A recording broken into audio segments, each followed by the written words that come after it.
From one sports fan to another. Welcome back to the return of 933 Sports. I know, it's been a couple weeks. I apologize for that. I decided to go ahead and take 2 weeks off, Independence Day. I've been busy with work. Things picked up for me, so I decided, go ahead and take a break on that. I also things have just been going on. There's not been a ton going on in the sports world, at least the stuff that I like to talk about. So I just decided to go ahead and take 2 weeks off. Now we can jump right back in, get our feet wet, and do this thing. Only about a week and a half out from the start of NFL training camp. You got the Open this weekend. The MLB All-Star break is officially upon us. I'll be watching the Home Run Derby tonight. I'm recording this on Monday, so if you're watching this on Tuesday, you already know who the winner is of that if you care. We'll get back to a normal, regular release schedule. I just wanted to take a break for a second, focus on some other things in life, and now that we're back and moving and grooving, we'll get right back into it. As you can see, I look a little different. Trust me, it's still me, I promise. But yeah, new hat as well. So just to kind of give the rundown, today I will start the episode by touching on the World Cup. I have not talked about it because I'm just not a soccer guy, but I have been asked for some opinions on it, so I'll give some general opinions, but I'm not going to get too in-depth on anything. And then the rest of the episode will be a preview of the Open that starts on Thursday. Because another golf major is upon us. It's the last one of the year, and I love talking about those. Like I've said before, they're my favorite episodes to do. So that kind of paints the picture on Friday. Friday's episode will be baseball. I'm going to be revisiting baseball after the All-Star break. I feel like that's a good time to touch back and catch up on that. Some things have gone down. Kind of talk about things as we get into the latter half of the year. And then next Tuesday will be our Open recap. Recap that tournament after it wraps up this weekend. And then we'll just kind of go from there. Probably be able to start talking some football at that point on the next episode and really start ramping back up into that time of year, which is awesome because I miss football. And I know I'm not the only one. So to get back into that time of year, being able to do all that's going to be a ton of fun. So, yeah, looking forward to it. We'll start this episode today, like I said, with just some World Cup talk, because I have not talked about it at all, but I've gotten requests about it, and it is a big deal. Enough people care about it that I kind of feel like, okay, I can't just act like it doesn't exist anymore. I don't like soccer, which is why I have not talked about the World Cup. I don't like the sport itself. I have a lot of issues with the rules. I don't like the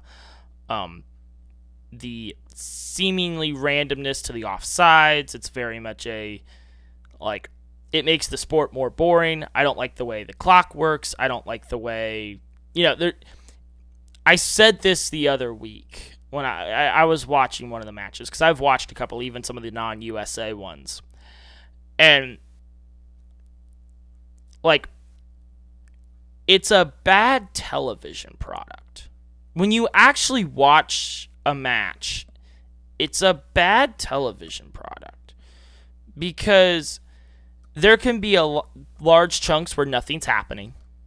There can be large stretches where, it's very much just pass the ball to you. It's also like the offsides can seemingly create a randomness to it. The lack of and you look at the red card that was issued against Balogun against Bosnia was atrocious. You see the lack of reliance on instant replay because these foreign refs don't want to admit that they're wrong sometimes. It's a bad television product. And the thing is that FIFA is not concerned about making it a better one because their market outside of the U.S. and a couple other countries is a lot of these third world countries that don't even have TVs in their home. They're listening on the radio, for crying out loud. If that. So why do they care about what makes the best television product? Because their market is not in television.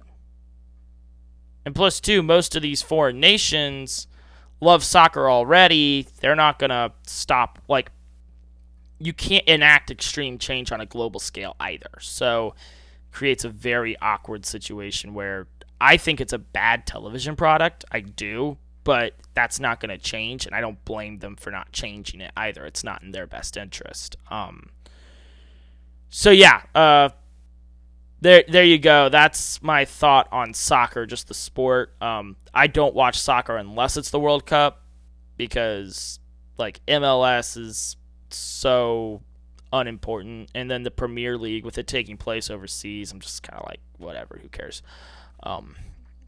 The only thing I'll give soccer credit for is the Premier League's relegation system. I love that a lot, and I am super excited that the PGA is adopting it next year. That I'll give them points for that, but that's not FIFA. That's the Premier League. So FIFA can't even, the World Cup can't even get a compliment for that. The U.S. men's team, I obviously have to talk about them. I did watch both of their knockout round games. Obviously, the first one, we were expected to win. We won, as much as the refs tried to cheese us. That was the worst officiated game of any sport I've ever seen. Our match against Bosnia, officiating was terrible. Everybody that watched it knows it.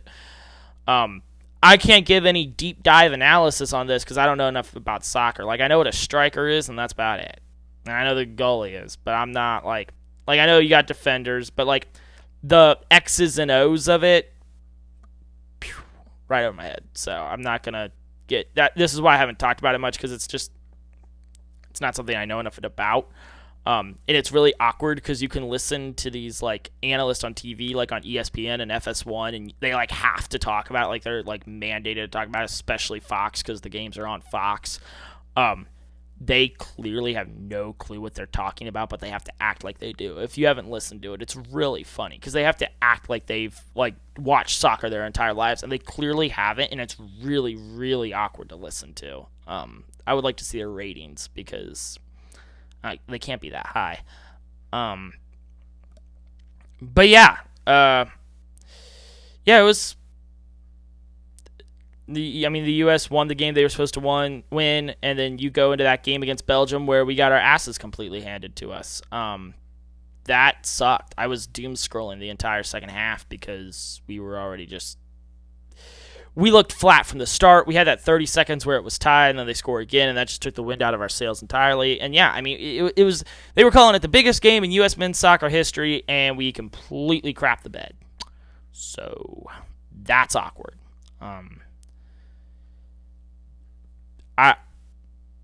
I got nothing. We're not good at soccer because we actively choose not to. Our best athletes are in the NFL and the NBA and the MLB. Like, our best athletes in this country are playing other sports. When we're playing Belgium, when we're playing Spain, France, Portugal, these countries, these are their best of their best. These are their best athletes out there playing this sport. That's not the case for the United States. Our best athletes are playing other sports, especially male ones. And that's why, you think about it like the women's team. The U.S. women's teams can dominate with 4 World Cup titles. Like, really, really good. Because, like, there's no female football league or something like that that's taking away that potential talent pool and garnering enough interest that people are like, ooh, I want to do this instead. So it shouldn't be that surprising. I know it was like one of our deepest runs in a very long time. Just making out of the group stage was a miracle in a lot of ways. But I got to be honest. We say we'll be back. I could care less if we were or not. Like, I don't like soccer. Never have. Never will. Whatever. I have not watched a minute of any match since the Belgium game because I just don't care. I know, like, you've got Norway doing its big, underdog Cinderella run right now, and then you've got France and Argentina, Messi, Mbappe, Ronaldo's last game. Like I know you've got all of that, but I just couldn't be bothered to care, if I'm being honest. As bad as it sounds, I just do not care. So, yeah, don't expect me to talk about it. Again, I'm not, like, I don't like soccer. It's just not my sport. But I do love golf. That's what we're going to spend the rest of the episode today talking about. We are going to talk about the Open. It's the last major of the year. It's super exciting. It's across the pond. Yeah, and we return to Royal Birkdale. It is where Jordan Spieth won his Open championship all those years ago. It was like a decade ago. It's a fun course. Just like for the PGA and the US Open, Golf Digest has a great video. It's like 15 minutes that breaks it down the course hole by hole. It's only 15 minutes, so it's a super quick watch. And it just gives a good overview of like how the course is going to play, what's going to look like. This course looks fun. It's your classic Open Royal course, links-style golf course. You get really wayward off the tee. You might never find the ball again. Like it's a classic links course, but it's really fun because it's par 70, plays a par 70 for the Open, and the 2 par 5s are in the final 5 holes, which is really fun because, say you're making the turn on Saturday and you're down like 3 shots on the leader who's already in the clubhouse. It's like, well, you got 2 par 5s in the final 5 holes, plus a couple of shorter par 4s thrown in there on that back 9.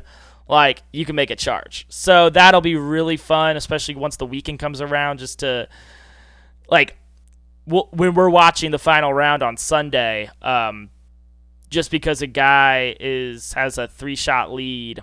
The leader in the clubhouse has a 3-shot lead. There's a guy that's on hole 13. It's not over yet. So that'll make for great television next weekend, which is awesome.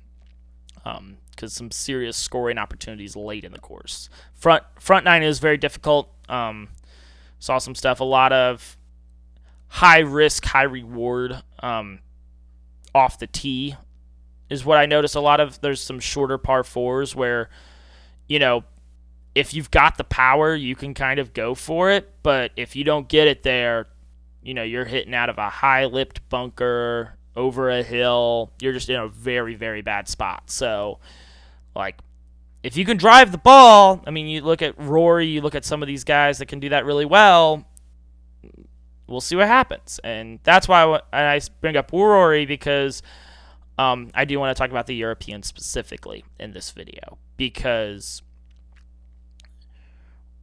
like, I thought about it. So, it was about an hour ago before I sat down to record. I hadn't recorded an episode in a minute. I just kind of want to get my feel back. And I was just going for a walk this morning. I'm a big step total guy, whatever. And I re-listened to my US Open recap just to kind of get a feel if there was anything I said that I needed to think about. And while I was listening to that, I had a thought. I'm like, well, Scotty won this last year.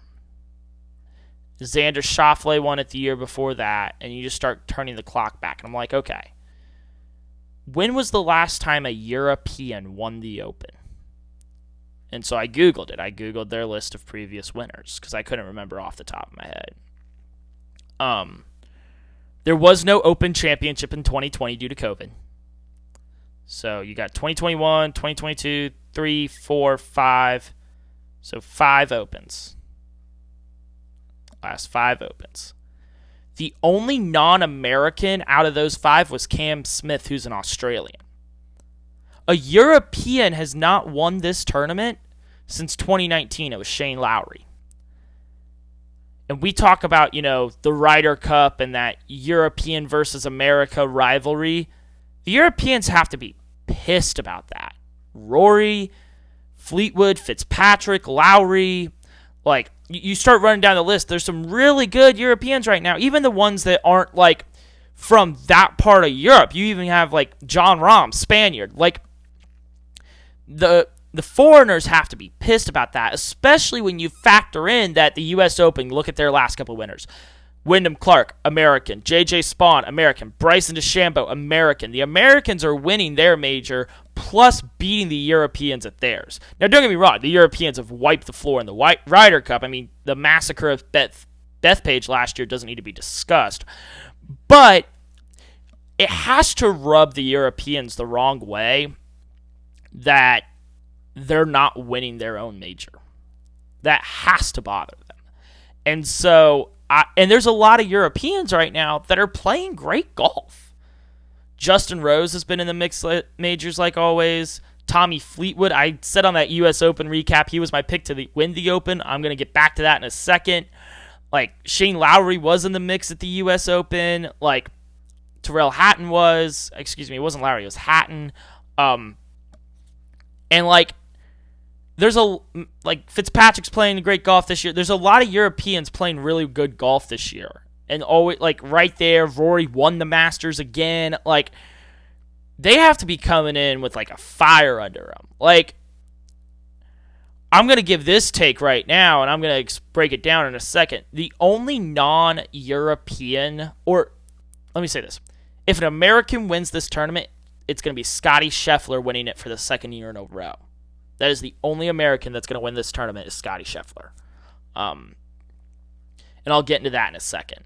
But, like, these Europeans are ready to, like, burst. They're looking to represent. You can tell, like they're posting about it. Like, Rory's walking in with a bit more of, like, a fire under him. I think a couple of other guys are as well. I expect the LIV guys. They've kind of struggled in some majors this year, specifically the Masters and the U.S. Open.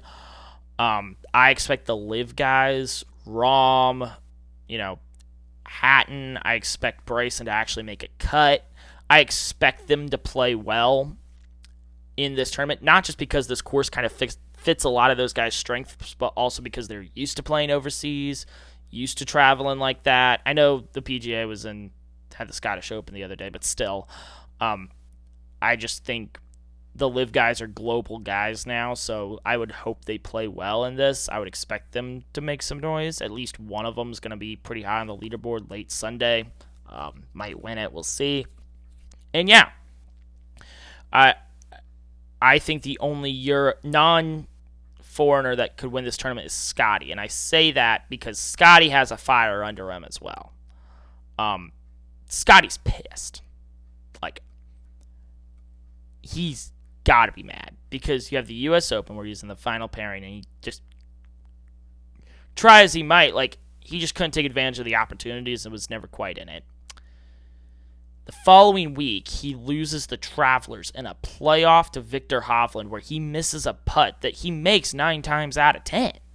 And it's the same problem it's been all year where it's just those little putter issues. He's not as automatic, and it kills him late. And then you have this past weekend at the Scottish Open, he had made 78 straight cuts. That streak was snapped this past weekend. He just missed the cut for the first time in a very long time. Now he's coming into this weekend at Birkdale, and he has to walk into the building.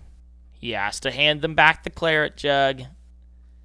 He wants to keep that thing. He has a fire under him. He is mad. Do not piss Scottie Scheffler off. You will regret it. He's the number one in the world right now for a reason. He's had a very up and down major season.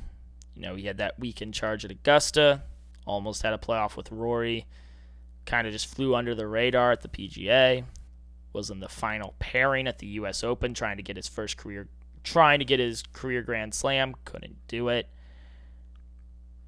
At a certain point, he's just going to have his way. And I think he's going to go scorched earth on him this weekend. I picked Tommy Fleetwood to win. I'm going to stand by that. But it's really hard not to pick Scottie. Because I expect Scottie to just go bananas on everybody. I mean, you got to remember, when he won last year, he blew everybody out at this tournament. Last year at Portrush, he destroyed the field. And I would not be surprised if we see something similar this year. So, Tommy Fleetwood is still my pick. He's been playing some great golf. I think he finally breaks through. But yeah, beware Scottie. I think he's going to be very good. Trying to think what else about this tournament. These preview videos are kind of harder to do because there's only so much to talk about. I'm also just kind of get my feel back for making these episodes. That's the biggest thing, is that it's just going to be very interesting to see how the foreigners do this weekend. Tom Kim is another one. Tom Kim actually won Scottish Open. He won yesterday at the time of this recording, which is good for him, coming off that really impressive U.S. Open last month and then a win yesterday. Watch out for him this weekend, obviously, at the Open. He could very easily make a nut. Like, he's clearly playing some very good golf this past month or so. Whatever funk he was in, he seems to be figuring out, so good for him. Looking forward to seeing what he does this weekend. Wyndham Clark, some of these guys have already won a major this year. Wyndham Clark, Aaron Rai. I'm curious to see Clark coming off the U.S. Open title. See how he just follows that up. But outside of that, it's going to be, we'll just see what happens. Sam Burns, I do think he will be in the mix again. He's always in the mix at majors. I don't think he wins. Like I said, the only American that I think is going to win this thing is Scotty. But I could see another heartbreaking loss for Sam Burns, unfortunately. That could definitely be in the cards. And yeah, it'll be fun. It's the last major of the year. It's been an interesting major season. You had, Rory almost blow it at Augusta, but hold on to secure his second straight green jacket. You had Aaron Rai, Aronimink, just outlast the field and just kind of pull ahead at the end to win that. And then you had Clark last month at Shinnecock, just get out to a big lead and did what he needed to do to keep it. So it'll be interesting to see how we close out the major season. It's a weird situation to be, because this is what golf's always been like. You have guys like Aaron Rai, Wyndham Clark come out, maybe win their first or second major, kind of fall back. That's always been in flux. It's been really weird these past few years because Scotty, Rory, and Xander even have won so much that we're not used to it. We're used to only, these past couple years have trained us to expect, only a couple of guys to dominate. But this is more what golf major season is like. This is way more reminiscent of, what it was 8 years ago, between after Tiger had kind of gotten out of the picture, before Scotty came. I mean, this is that Koepka, Dustin Johnson kind of it's more reminiscent of that than it is what we've experienced in recent history. But greatness always shines through. We could see somebody add to their trophy case this weekend and start doing great things. So that's going to do it for today. Super, super excited to watch this tournament. I work evening shifts at work this week, which is fantastic because I can watch golf all day before I go into work because it's overseas. So I'll get up early Sunday morning so that way I can watch the final round. And yeah, looking forward to recapping it. But of course, we'll have that MLB episode up as well later in the week. So that's going to do it for today. Adios. Have a good one. Talk to you soon.